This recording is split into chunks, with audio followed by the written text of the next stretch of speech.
What's up guys, I'm going to show you how to align your plastic rim glasses using a blow dryer. So you set the blow dryer on hot, you blow to it, and I'm trying to correct this. It kind of goes down right there to the left, downwards. I want it to go up, and I'll show you after I heat it. After it's hot, I gently torque it without trying to break it.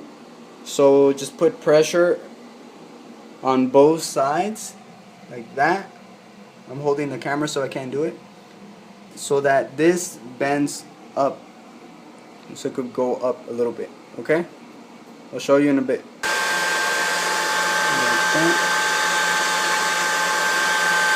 Just tuned them up a little bit. I also did the sides so it could be more curved on the ear, and that's all. That's using a blow dryer.